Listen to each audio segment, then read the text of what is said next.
feel his heart beating, his lips on my back as he prayed to God to keep him alive. He believed God would save him. I envied him. That says it all right there. Welcome back for some more of the Pacific. Quick recap. Last episode, we saw Australia tending to and helping our Marines recover while they're taking a short break from fighting. Another Marine was awarded the Medal of Honor. I don't remember all their names, but I will before the series is over, I promise. And he was being sent home to help promote war bonds. Our lead found someone, but she broke it off before it could get too serious because she was scared of losing him. It's been a while, but we're back. So let's get into this. Before we begin, I do want to remind you that you can vote on what I watch, see full-length reactions, and get early YouTube edits on my Patreon through the link in the description. If not, just make sure you subscribe or leave a thumbs up on this video if you do enjoy it. Really helps my channel reach a wider audience, and I greatly appreciate it. But now, it's time for the show. Let's go. Cape Gloucester, New Britain. One of the most brutal physical environments the Marines would face. Dropped 400 tons of bombs on the beaches. 400 tons. The only place I ever saw Marines' morale go to hell. Morale went straight down. You get to the point that you just don't give a damn. So this is one of those episodes where they're pushed to their limits. What happened specifically in this episode that sets it apart from the other ones? Yell it, scream it, because you just killed two of your best friends. Fuckface over there, continue to hose our line. Yeah, man, if you're gonna be shooting that mortar round and you don't think it's gonna go the distance or it's in my area, say some shit forcefully, like he said. We had a hearty Christmas dinner tonight. I just wanted you to know that I'm safe this Christmas night. Your friend, Robert Leckie. That journal writing's gotta be so therapeutic. They should probably recommend all Marines do that.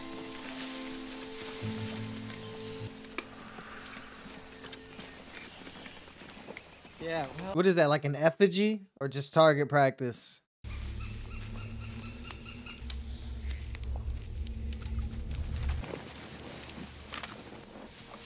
You hear shit chirping and screaming, leaves rustling. Can't trust shit. Can't trust your ears.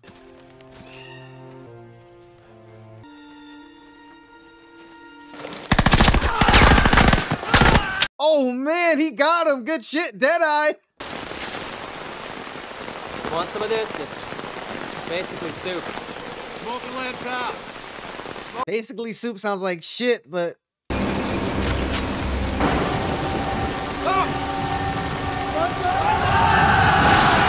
Oh shit, you hear that? The whole fucking... It's like all the trees started moving.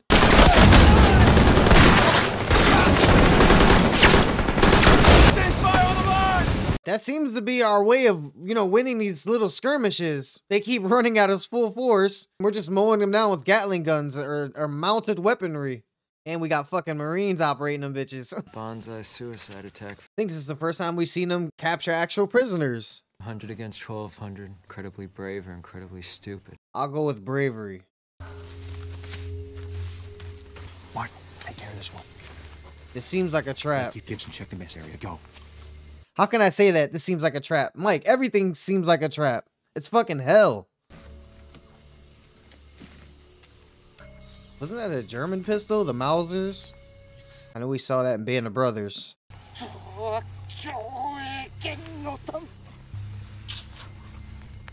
He's choking him with his bare hand.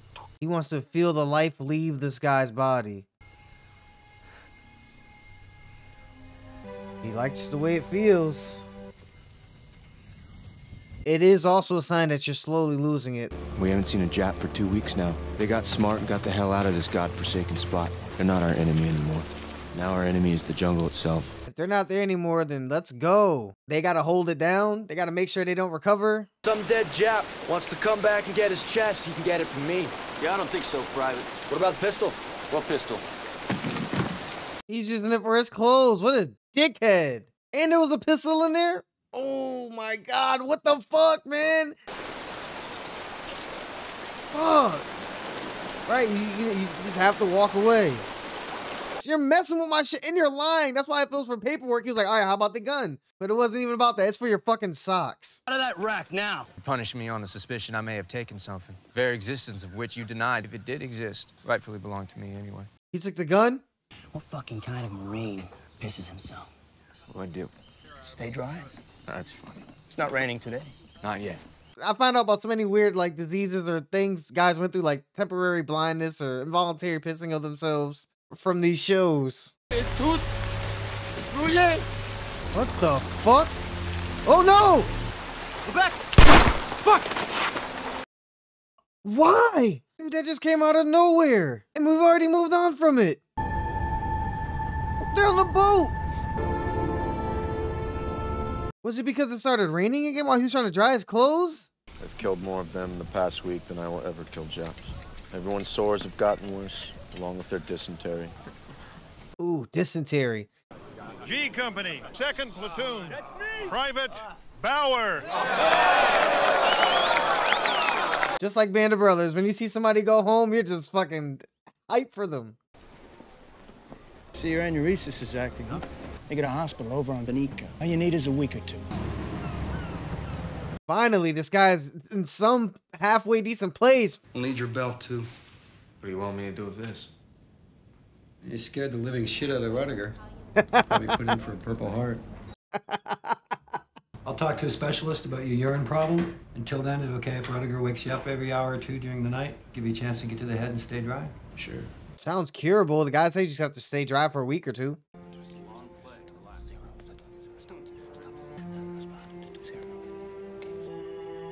I know the dude had urine problems, but I don't think he should be in the same place as this guy. Pass the test. What test? You actually do suffer from aneurysis. A lot of guys will say just about anything to get a couple of clean sheets, burgers. I would. Right here. I would definitely lie for a little break. It's World War II. You know, most of the guys that come through here are simply tired. My guess is you fall into that category. He is absolutely right. Now they're locked up. Coward. Fucking shit! Want to know what made him get to that state where he's erratic? Gibson, it's me. Bob Blackie. Is he the one that said he was going to run off and say the MP was going to have to find me? Your buddy wanted to get off Pavuvu and go home. He attempted to steal a plane to do it, and when they stopped him, he tried to kill himself. Just couldn't take it anymore. He'd probably rather be there and locked up than out there fighting. People see places like Banika on newsreels. They think this is what the war is really like. I don't know what the war's like. Sure you do. You see it in every guy who comes through here. That's great. I don't know about war, but the closest I can get is to see how people carry themselves and how their mind works that we're in war. Speak to them. People still alive today. That Jap pistol I brought. You can have it. Why just give it away? I want to return to my unit and my friends. Sign the papers, Doc. I don't know, man. He looks fit, I guess so. Compared to these guys, he looks like the most composed man in the world. I volunteered to leave. Why'd you do that? Want to get back to the guys before they ship off without me? Sure ain't asking.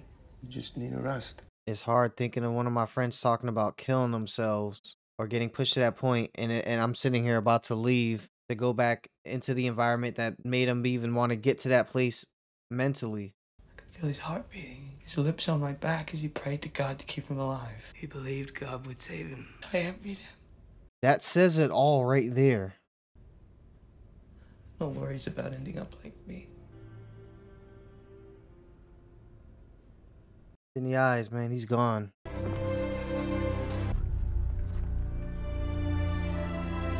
Yeah, that's tough, man. You have to hold it together on the battlefield and have this air of confidence and let the guy next to you know you're not going to let him down. We're not going to show weakness or fear. But when someone's gone through that and they've completely broken down and their brain is snapped, it all comes out. There's no gate or filter. What everyone truly feels inside, what everyone wants to say during every second, what's constantly running through their minds is going to come out. I hope you don't go crazy. I hope you're okay after all this. It's almost like you need shrinks on the battlefield. And that, ladies and gentlemen, was the Pacific episode 4. They said in the opening monologue that rain was going to play a big part, and it definitely broke these guys down. I mean, when your visibility and your comfort is just already bad because it's war, and now you add rain on top of that, now your visibility is even more fucked, and you're even more uncomfortable. And because being wet, Aleki had a urinary disease, and it went away if you just stayed dry. Never heard of that before, but like I said during the recap, I'm learning about a whole bunch of things that these guys were going through that I never even heard of that existed. We jump straight back into the fighting. Again, the same thing. They're constantly outnumbered, just slowly advancing.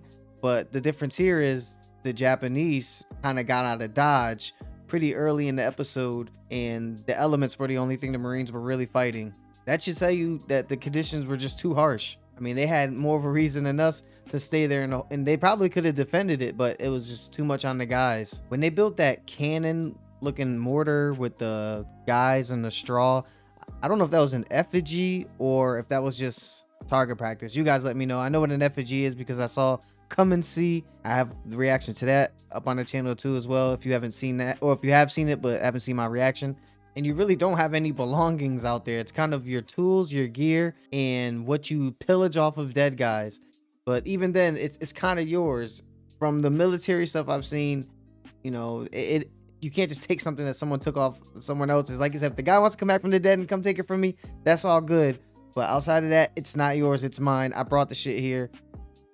And the guy tried taking it from him. So it must have been the pistol that he said that he assigned him all that duty and scrubbing and shit, and said he took something from him. That was fucked.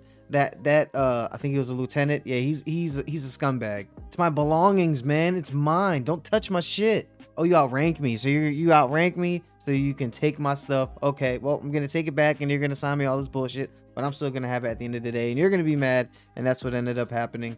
But most importantly about this episode was the mental break that these guys had, and it all came to a head more towards the end. The Marine shot himself in the head. I think that's the first suicide we have on the show, and that leading to Lecky having urine problems, and that leading him to just be completely silent. And I mean, the other dude was like shivering for his life, peeing himself uncontrollably. It was mentally, you know, like I said, just tacked on to everything else. And then you see guys who had legit psychotic breaks when he actually got to the base. One guy he actually know that we saw earlier in episode, and he was gone. He told him about the guy on his breathing on his neck, still believing in God, thinking he had a chance and all this shit, and he wish he could go back to just that. He wish he could go back to being scared. Now he's just stuck in the suspended state of terror, like a nightmare, like a recurring nightmare, or one that he just can't wake up from, or he knows this evil exists. I don't know exactly what it is that made him break or why he can't get back to normal.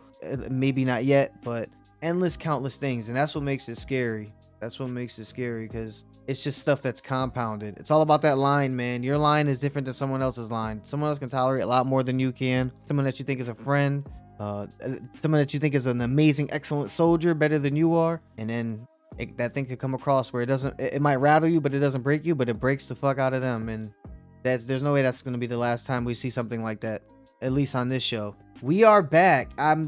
Listen, I know it was a while to get the channel back going. When this eventually makes YouTube, this will have been the first video after me moving to the hotel, and there was like a long break over the holidays, the way everything lined up. So this is the first video back. I'm glad. The Pacific, I'm already re-immersed. I'm thrown into it. I'm catching the feels. Amazing series still. I wanted this to be the first video. This usually doesn't come to the end of the week. This is supposed to be the last video I brought back, but nah, we're gonna kick things off with this. If anything stood out to you in this episode, or there was anything I might have missed, please tell me about it in the comments below. I hope you enjoyed watching my reaction. All I ask is that you leave a thumbs up and subscribe if you haven't yet.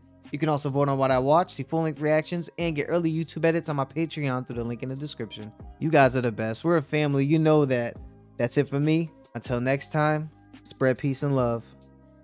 I'm out.